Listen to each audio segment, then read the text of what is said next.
Welcome to Verbal On Life. Here we go again. Here we go again. Thank you for my current subscribers. Right now we're at 454. We're moving on up, which is good. Keep on coming, baby. Keep on coming. So what's the topic for today, Noel? So today we're going to take a look at a couple of topics in the news. But most importantly, number one is the last boxing fight. So many people said that it was rigged. A lot of people didn't believe it. I mean, did you see it, Nathan? Nate, did you see it? Hey, I can see it right now. I mean, this is a Jay department, Jay Smith, boxing department. I want to hear his opinion, his professional opinion, what he thinks. Okay, so go ahead, teacher. I'm sorry. All right, before talking about it, let's take a look at a clip of what some people are saying about the fight. All right, so let's take a look, and then we'll give you guys our opinion. All right, let's go. And remember, guys, if you haven't subscribed, go ahead and do so. Verbal on Life, baby. All right. I'm just letting y'all know I am done with boxing. They will never get enough dime out of me. This is a travesty. I am done with boxing. Man, Devin Haney is a very talented boxer. I have nothing against that young man. Much respect. He was not the better man today. At most, that man got a draw. At most, that man got robbed. This is, man. Listen, man, ain't nothing sacred no more, man. Everything wrestling now. There's no. The judge that scored 16-12. He lost a lot of money, man. You can tell he lost a lot.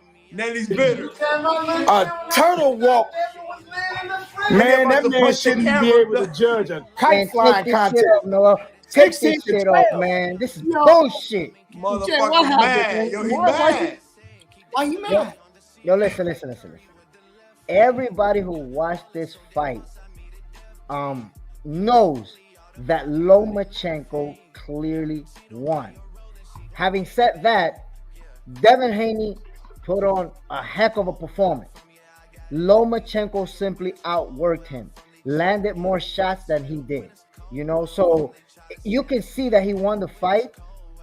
He won it. It was close, but he should be the undisputed champion today, not Devin Haney. Damn. Strong statement, Jay, coming from you. And it's true. I agree with you. I totally agree. The boxing, he was connecting more than David Haney. Yeah, he was connecting more. And something interesting to point out, right? The 10th round was one of the most dominant rounds for Lomachenko, because there were quite a few swing rounds that could have went either way. Mm-hmm. But the 10th round was decisive, right? Judge Dave Moretti, this dude is 78 years old. He gave Devin Haney that round. I'm like, okay, this dude is either senile, he's maybe, can't see well at 78 years old, or he's simply corrupt, bought and paid for. But to me, a 70-year-old man, a 78-year-old man probably shouldn't even be judging a boxing match, where punches are flying so fast, combinations and everything. This guy probably didn't even see what the hell was going on. And, he's had a great career, but he's done. That judge needs to retire ASAP. Oh, yeah, he needs to retire. It's definitely, man.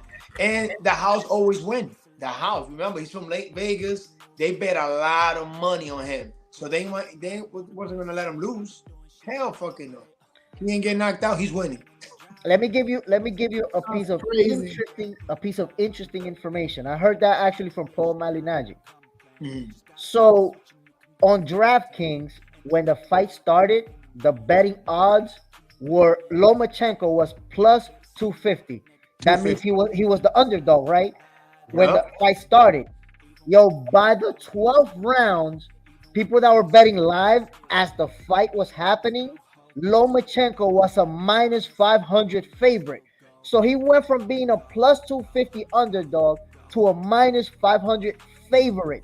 That means that by the 12 rounds, everybody and their mother who was watching that fight started betting on Lomachenko. They thought he was winning. Everybody watching the fight was throwing all their money on Lomachenko because they saw him winning. They're like, this guy's going to win. Everybody started betting on him. And then they announced that he lost.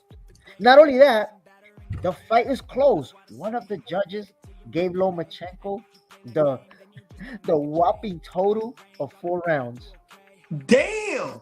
I give him 2 rounds, but damn 4? That's fucked up. Like he won 4 out of 12? That's it?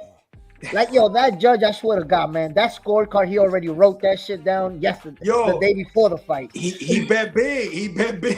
He bet big. My fighter ain't losing. Fuck that. Yo, that was horrible, man. That was, I can't believe. Listen, as soon as they read the first scorecard, you heard the crowd booing. Boo, boo. Oh, yeah, in the background. You knew, oh, man, this motherfucker's about to get robbed. Damn. That's fucked up. Yo, even Oscar de la Hoya said something about it, too. No, I'm telling you. Everybody, I see a whole bunch of people, you know, whether it's pro boxers, whether it's fans, whether it's people who were at the fight, working the fight one way or another. It's almost unanimous. It's a very small crowd of, you know, Devin Haney fans who already wanted him to win. So they're saying, yeah, he won. But it's a very small crowd. The overwhelming majority, whether it's pro boxers or fans, feel like Devin Haney should be the undisputed champion right now. So go ahead, what do you think? That's crazy, bro. Money spoils everything. Money spoils everything. Before you know it, you put the money where you want it to win. So the politics sucks. It sounds like the politics of boxing sucks. So what should they do about it? Should we do a rematch, or should we just disqualify? Like, what should we do? What do you think the Vegas should do? The boxing commission. What do you think? Good question. Okay, so Lomachenko's manager, who's also his father, said that they are going to appeal that decision and go all the way with their appeal. However, he knows that it's an uphill battle. There's a very good possibility that the outcome will not be changed. So he can appeal, but he just wants to show, hey, look, we don't agree with what happened here, and we want to, you know, pursue this. Nothing is likely to happen. And Devin Haney's father actually said in an interview, I don't think there should be a rematch because that fight wasn't close at all. So I don't see why. I'm like, what the fuck? Yo, if he wasn't a devout Muslim, I would have thought he was on some very powerful illegal narcotics when he said that. I know. But you know what? They want that smoke with Davis now, with Gervonta. They want that smoke. Oh, listen. Gervonta, I heard rumors. Listen, I guarantee you, Tank was watching that fight. And when he saw Devin Haney won, he must have been like, I got this, yes! Because he didn't want to fight Lomachenko. His team didn't want him to fight Lomachenko. But now seeing that fight, they're like, oh, I'm going to knock Devin Haney out. I told you, he got them pillow hands, you see? He hit Loma a lot, never pushed him, never hurt him, never. No, hurt. Even he said it after the post fight. He was like, no power whatsoever. See? That's fucked up. At the end of the day, I want to read what you guys think. Who won that fight? Did they really mess it up? You know what? Write down in the comment section below. What's your opinion? Does Jay Smith have something to say or Nate Dogg? Are they correct? If not, write it down. I want to have a conversation with you guys. So we want to have a conversation with you guys. All right? But that was an interesting fight. Let's see what else is coming down the pipe. Anything else before moving on to the next topic? Yeah, so before moving on to the next topic, guys, I want to remind you that there's a few good fights coming up as well. Teofimo Lopez is going to be fighting this kid. Oh my goodness, his name is not coming up right now, but that's going to be a very good fight. And let me see who Tank is going to fight next. I'm very interested in seeing what's going to happen with that. But yeah, let's keep it moving. Let's move on. Oh, Teofimo is fighting Josh Taylor, so that's going to be a heck of a fight. Nice. All right. Okay. So stay tuned. The sport is still alive. People are still following, and this was just a bad fight. Let's get it right. Like, this was a great fight. Both guys showed that they're elite level boxers. Both guys showed that they're dogs. They went all out for 12 rounds. Devin proved himself to his haters. Lomachenko also proved himself to his haters. And it's only the month of May. We very possibly saw the fight of the year. So heck of a fight. Big shout out to both fighters. Both fighters, yeah, we have to applaud them for that. You know, they put up a fight. The outcome wasn't what we expected, but Fuck Vegas. Right. Great fight. Let's get the fuck out of here. Move on to the next Fuck one. Vegas, man. They Right. fucked up our money. Here's a question for you guys. Did you guys hear about the problem with Praz, the guy from Refugees? Or the guy from Oh, Fugees? yeah, I heard something about that. Oh, the CIA agent, the FBI agent, the I don't give a fuck, I'm gonna tell your mama agent. Yeah, what you heard about that, Nate? What you feel is in? I don't know, man. I heard he got caught giving information to China, and then they converted him to work for the FBI to get documents from Russia, something like that realm. At the end of the day, the government trying to get the money back that he stole, that he got from China, and all the dealings that he did. And ultimately, he said no. He didn't have the money available, so he ended up going to jail for like a very long time.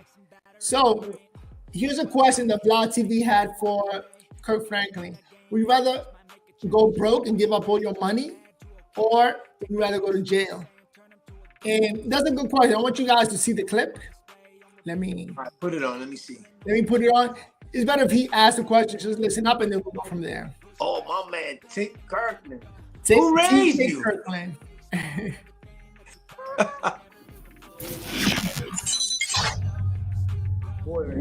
Praz from the Fugees just got convicted of 10 charges, including like money laundering, being an agent for China, witness tampering. The worst part about this, because I know Praz, right? I've interviewed him. I'm the one that brought up the whole, donations to Obama, everything else like that in our early interviews.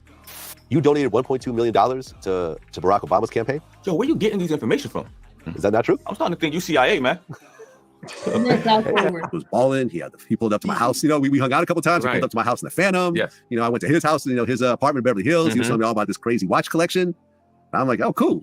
But then when it all came down, you come to find out that there's this dude named Joe Low who stole $5 billion from Malaysia. Yes. And was basically scamming. Well, not really scamming. He was basically using this company to try to get out of being arrested and everything else like that. He was running the money through Praz, who was donating it to Obama, donating it to Trump. He did a lot, yeah. For China to try to get some guy indicted and everything else like that. And when you found out about the charges, because the other guy is gone. Yes, gone. He's in China. They think somewhere. He's right. hiding out. He's supposed to be on trial along with Praz. Right. I remember I talked to Praz last year. He actually called me to borrow some money from me in a case. Yeah, I've never said this before. He said, I need to borrow some money for my lawyer's fees. Yo, Blood is snitch. I don't know him. I know about him. Yeah. Yo, man, out there. Glad, man. Pay the money. Blood is a bitch ass. Anyway, I thought this was the clip where he asked him, would you rather be homeless or in prison for 5 years? And that was kind of the question I want to ask you guys. Would you rather be homeless forever for the rest of your life or in prison for 5 years? What's your take, Nate? Man, I'll be homeless. Fuck that. Get a tan, try to flirt with every girl I see so they can pick me up and take me home. I'll be homeless. 5 years is a long time for me. Shit. Yeah, man. Jail is crazy. How about you, Jay? Would you rather be homeless or in prison for 5 years? I mean, look, that's all going to depend on what my finances look like. Because, for example, if I'm a millionaire, I'll take my 5 years in jail and come out a millionaire.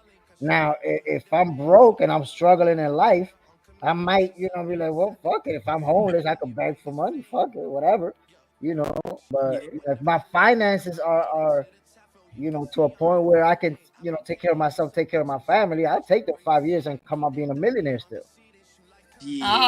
So a lot of it has to do with your finances, basically. Yeah.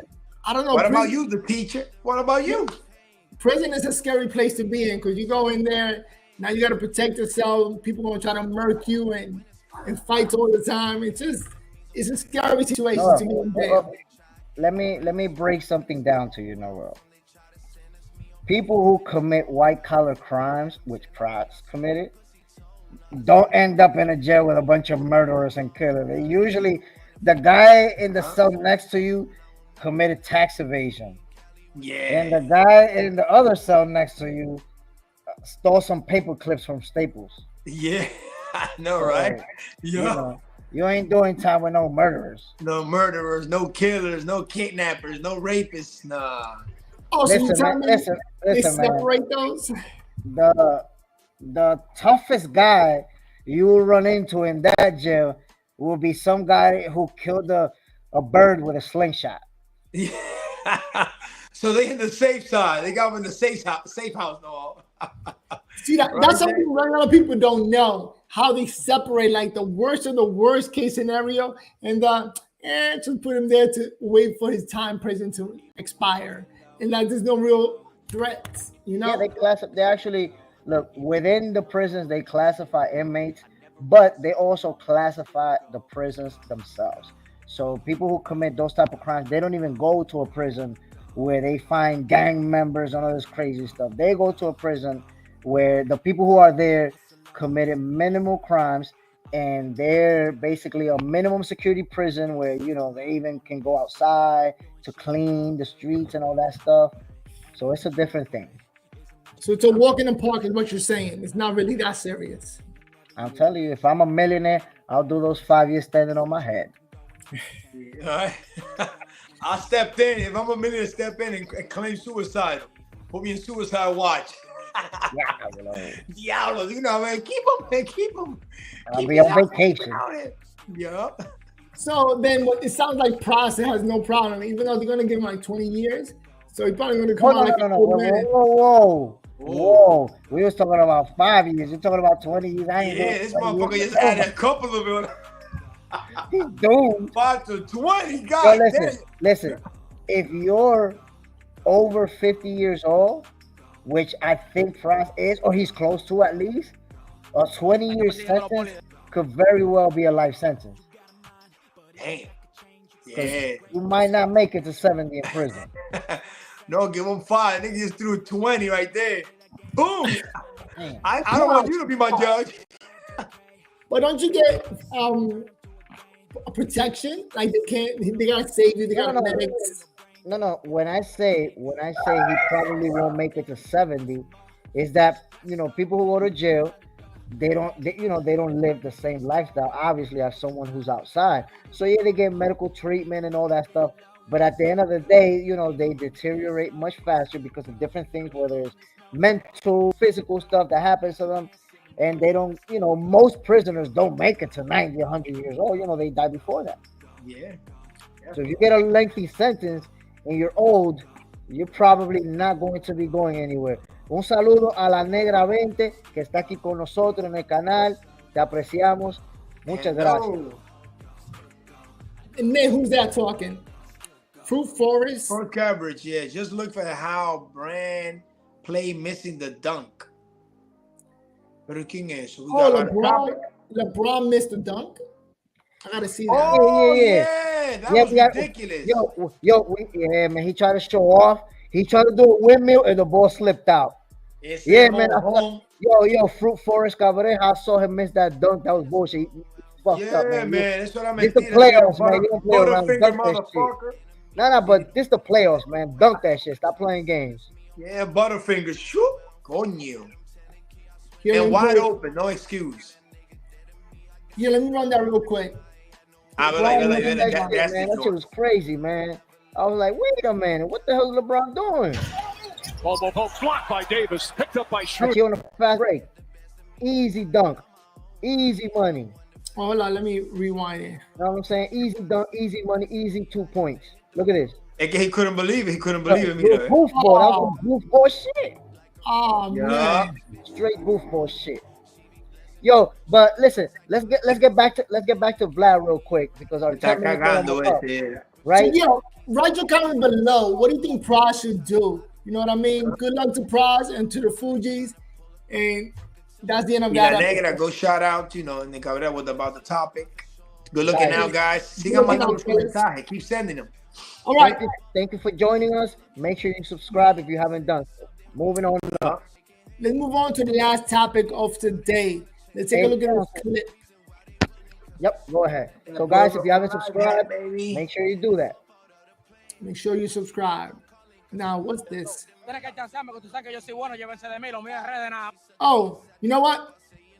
Let me think this much. Moving on to the last episode of today.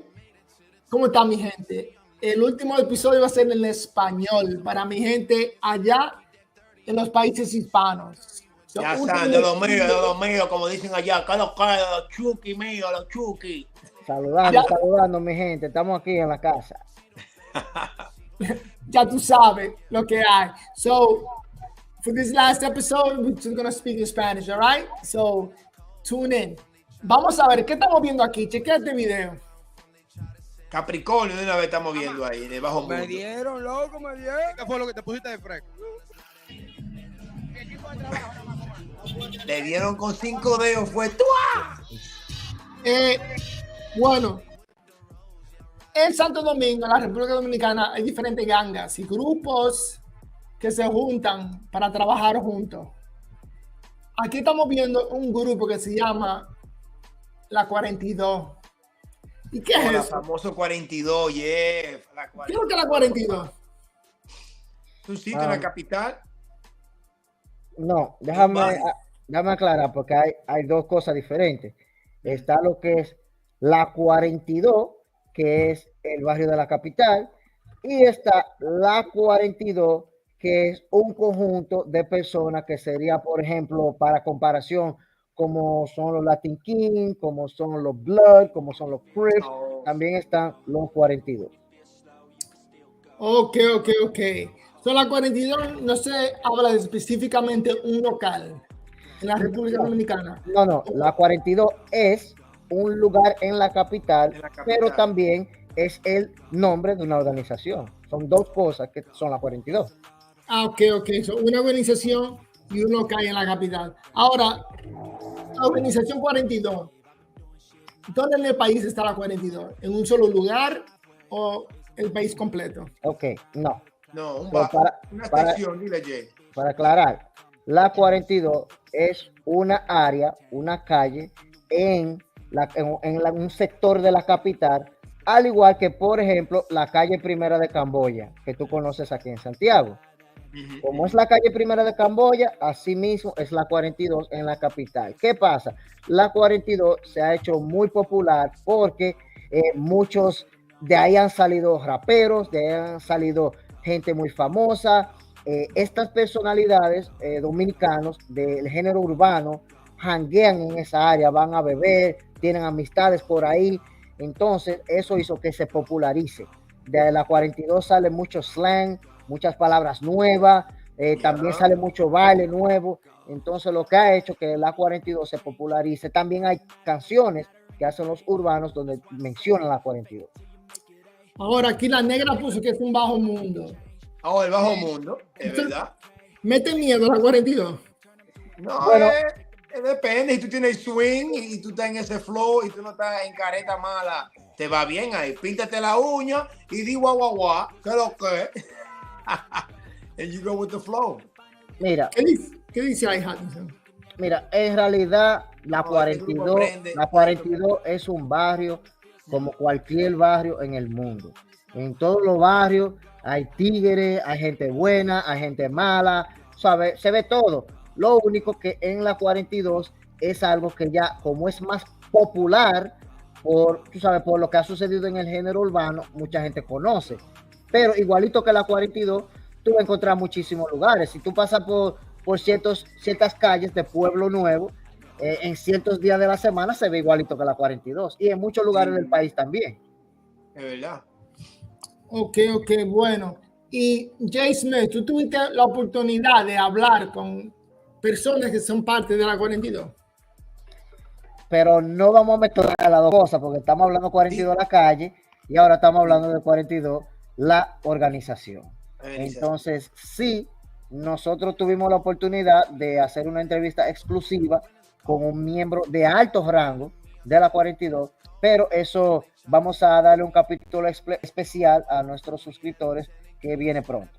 Sí, un episodio bueno, especial, un episodio que le va a encantar. Un Ok. poquito de detalle. ¿Tú quieres que le dé un preview, enseñar el clip ese que tú me mandaste?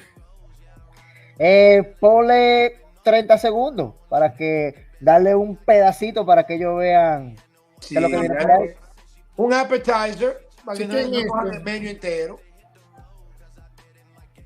Sí, pero déjame hacerte una pregunta. ¿Qué exactamente fue lo que pasó la primera vez que tú caíste preso? ¿Qué fue lo que tú hiciste? ¿Qué fue lo que se te acusó?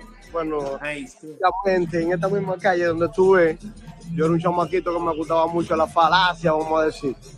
Tuve un pequeño error que le quité la vida a una persona. Ya más de ahí no hay que hablar. Ya, Sí, ya. no se preocupen, mi gente, que la entrevista completa con ese ícono de Nivaje viene pronto. Y así podrán ver la vida que vive un miembro de alto rango de esa organización. Y así, bueno, así es bueno, porque en Bourbon Live ustedes ven que le damos a todos los ángulos, la real. Pero la gente no es que está escrito, no te viene real.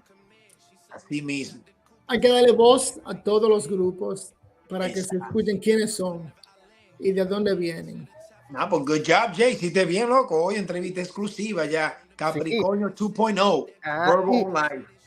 y algo que le quería decir, si nos están viendo, que nosotros estaremos en vivo todos los días y vamos a tener uno de 3 capítulos que siempre va a ser en español. Así que ya saben, eso de que usted ponga el canal y solamente hay cosas en inglés, se acabó. Ustedes nos van a ver en español. ¡Boom!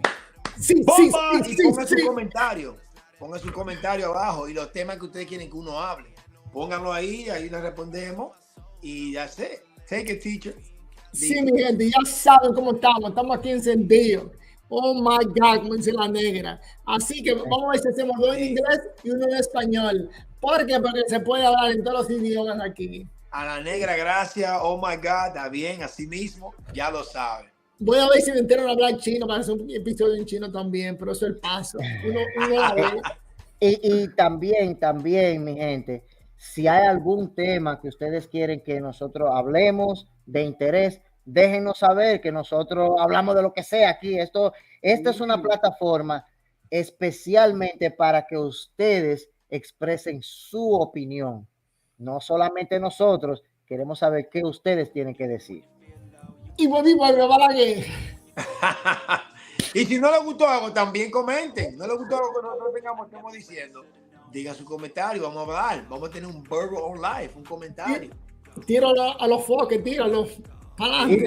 Y tú sabes, tengo que ser sincero, si ves el contenido, te garantizo que te va a gustar. Mira los otros videos que hemos subido y te van a gustar. Y si no te gustan, fuck you. Así mismo. Ya saben lo que hay, mi gente. Pero recuerden, sintonícense, dale a subscribe, dale a like y es para adelante que vamos, no para atrás ni para coger impulso, como dice la Ya gente. saben. Y mi gente, nos quedan todavía 2 minutos. Díganos algo del doctorcito, mi gente. ¿Qué pasa con el doctorcito? ¿Ustedes creen que él es culpable? ¿Estos muchachos a él lo involucraron en algo que él no quería hacer? ¿O él tal vez es el cerebro detrás de todas esas cosas? ¿Qué ustedes creen? Díganos en los comentarios. Díganos en los comentarios. O usó su papá como un escudo pensando que no podían tocarlo. Mira, la negra nos dice que hablemos del caso del doctorcito. El próximo episodio, mañana, es seguro que eso va. Vamos a ver seguro, 100%. Así que vamos a decirte a ustedes de verdad o no. Estamos hablando del hijo del doctor, ¿no es verdad? Sí, del hijo. Mezclamos todo el mundo ahí. Y mira, le quiero decir a la negra, mira, antes de ver tu comentario, ya yo estaba diciendo que vamos a hablar sobre ese caso. Así que tú estás puesta para esto, negra. Tú estás puesta para esto. Tú estás adelante ella. Ella sabe lo que estamos viendo aquí. Antes de irnos mañana, ¿qué hora podemos presentarnos? ¿A las 5:30 o a las 2:30? ¿Cuál es tu horario? 5:30. A las 5:30, sí. Mañana a las 5:30, vengan para acá y miren nuestro contenido, que va a ser muy, muy bueno. Mañana vamos a ser explosivos, como dicen. Ya lo saben. Ya. Pues, adiós, nos vemos mañana. Ya tú sabes. Muchas gracias por chequear el video. Suscríbanse. Boom. Antes de irnos, dice la negra, bueno. Eso no gracias a la negra por participar. Pero se dice que él es el jefe. Bueno, muchos comentarios. Vamos a ver, bye. Mañana vamos a ver, ¿verdad?